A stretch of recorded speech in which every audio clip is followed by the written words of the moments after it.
त्रिपुरा जैसे स्टेट में एक छोटे से गांव में जहां सिर्फ 40 से 50 घर मुसलमानों के हैं, वहाँ उनकी इकलौती मस्जिद को बहुत ही बर्बरियत से तोड़ दिया, जला दिया, घर जला दिए, दुकानें जला दी।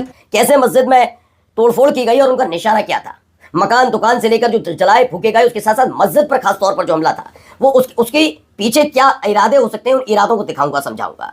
यही नहीं कि क्या कई और जगह भी मस्जिद वाला मसला हो या फिर हिंदू मुसलमान वाला मसला हो, वो भड़क सकता है। वजह क्यों बता रहा हूं, क्योंकि एक बड़े पत्रकार ने इस तरफ बहुत बड़ा संकेत दिया, उसे समझना चाहिए। बार बार कहा जा रहा है कि अब शंकराचार्य जी मान जाएं, योगी आदित्यनाथ ना कहें तो कोई बात नहीं, केशव प्रसाद मौर्य कह रहे हैं, लेकिन आखिरकार रोक कौन रहा है ये जानना बहुत ज्यादा जरूरी है। एक स्टोरी भी निकल कर आई थी, खबर निकल कर आई थी कि भाई जो दैनिक जागरण है उसने बताया कि पंकज चौधरी ने अपने कार्यक्रम में एक बार नहीं, दो बार नहीं, कई बार नरेंद्र मोदी साहब का नाम लिया, लेकिन एक बार भी योगी आदित्यनाथ का नाम नहीं लिया। तो जरा सुनिए। त्रिपुरा जैसे स्टेट में एक छोटे से गांव में जहां सिर्फ 40 से 50 घर मुसलमानों के हैं, वहाँ उनकी इकलौती मस्जिद को बहुत ही बर्बरियत से तोड़ दिया, जला दिया, घर जला दिए, दुकानें जला दी, उनके रोज़गार के जो सामान थे वो जला दिए। और अब देखिए किस तरह से जो नफरत है इस मुल्क में हर कोने कोने में फैल रहा है।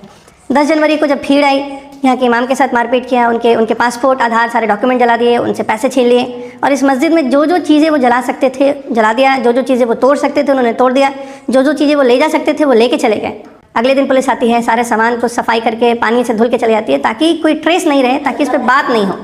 लेकिन इंशाल्लाह अब अंदाजा लगाए, त्रिपुरा के एक छोटे से गांव जहां 40 से 50 मुस्लिम परिवार रहते हैं, वहां की इकलौती मस्जिद को बर्बरियत के साथ तोड़ दिया जाता है, मकान जलाया जाता है, दुकान जलाया जाता है, मस्जिद का एक सामान जलाया गया।